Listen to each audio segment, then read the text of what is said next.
at the Avon Park field. We got the T-28 yellow, the runs on T-28 Trojan, runs on 3-cell or 4-cell. We got a 2200 4S smart pack in her. Right, left, up, down, right, left. And motor on.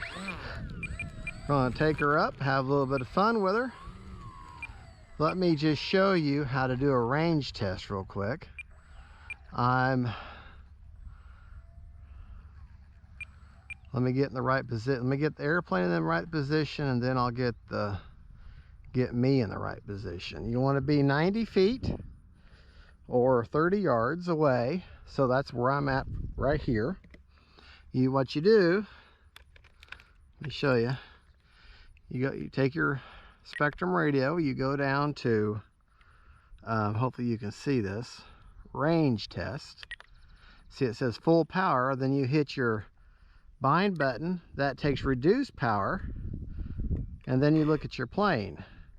You want to see movement, you want to see everything moving. That way, that is simulating the absolute range, the furthest most range where you can effectively have control. So if it passes the range test, then you should, and all the control surfaces work, then you should be good to fly. And that's just, now you don't have to do it every time, but if you haven't flown a plane in a while, you got a new kind of battery, you've got any kind of changes, or if you just feel like it, you need to always do that. Always do a range test if you can. Like I said, you don't have to do it every single time, but you need to do it quite often. That's just my 2 cents there. Take that anyway. Okay, the wind is coming out of this direction. So let me get down here where I can get a better look at the plane as it takes off. It's kind of off into the west, northwest, right into the sun basically, to where I'm positioned at. Well, the sun will be in the west, but this is another one of those planes that I am very comfortable with. But like I say, she's running on 4-cell right now. So I'm running along about less than half throttle.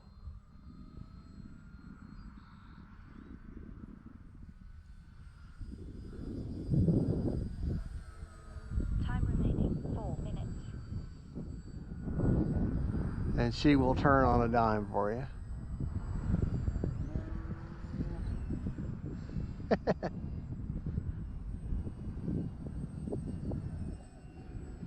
And that nice yellow color makes it easy to see. Little figure 8 there. A little far away right now, if that's okay. Lining her up for a landing.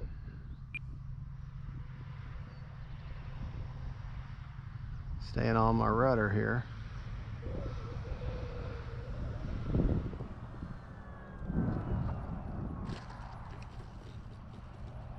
All right, let's see if we can take off in that grass. Full up elevator. Yeah. Of course, I'm into the wind, so that really does help.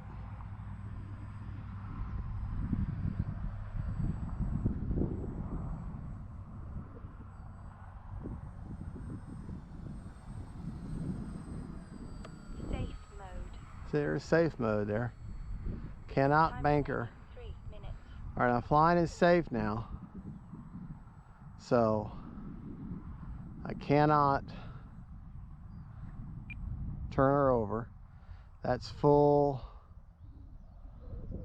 Man, talk about limiting your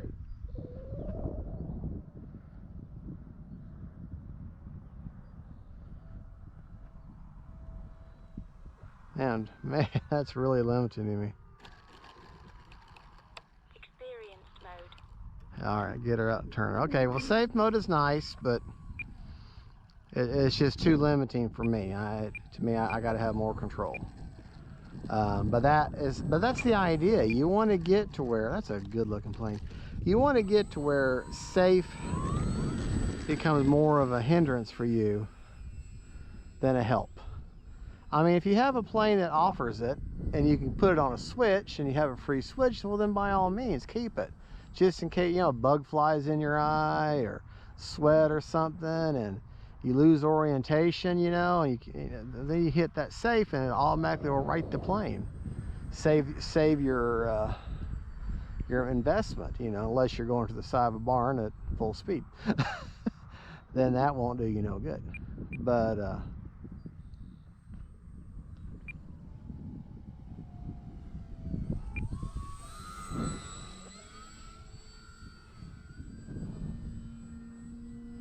there.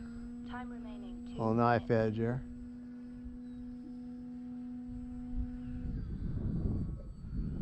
Boy, the gnats are bad today. They really are.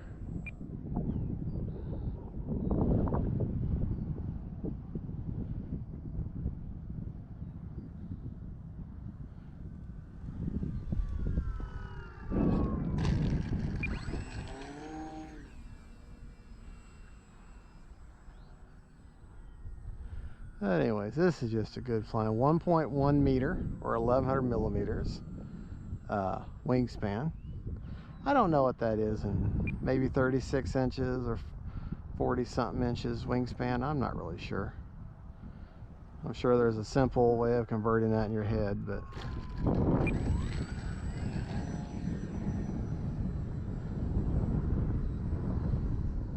strictly a rudder and elevator turn there.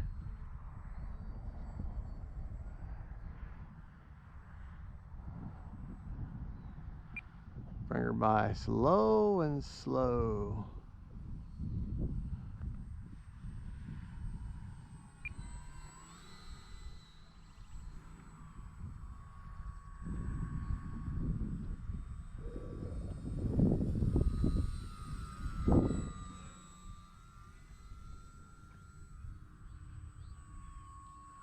That's a good looking bird. Boy, that is.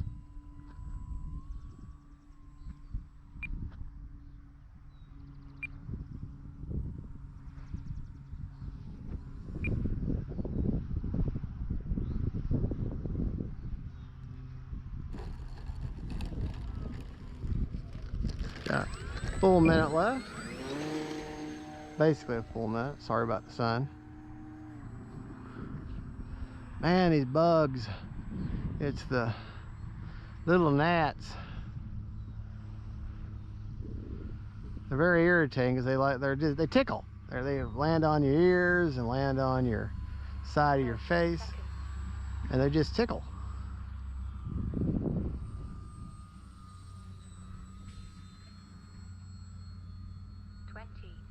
Yeah, 20 seconds.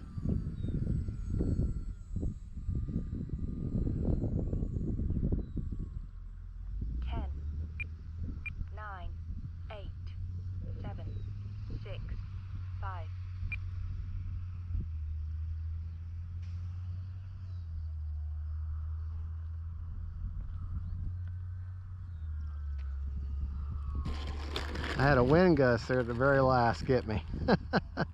But 4, 3, 2, 1. all right, well there you go. Full 5 minutes and 1 second over.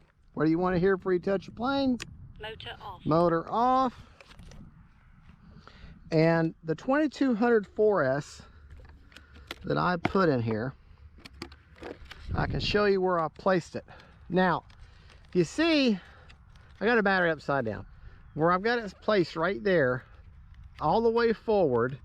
And then if you notice, I got like a little black mark. If you look underneath the canopy here, you see this wall here? Well, look where that coincides. That stops your battery. You actually, I don't even really have any Velcro in there. Don't need it, because it stops it. Well, anyways, that's where I got the 2200. It balances perfect right there. So let's take it out and see how much battery life I have left. Okay, that was a 2200 4S with a 30C discharge, I got 66% left. I could have doubled my time. I could have flown for, you know, 10, 11 minutes. So there you go. Battery isn't, I mean, I could look this up on the, this plane does have a smart receiver. I mean, a smart receiver, smart ESC. And I have the latest firmware updated in my DX9. So I could have looked up my battery charge, but I haven't gotten the habit of that. So folks, thank you for watching. Don't forget to like and subscribe, and God bless y'all.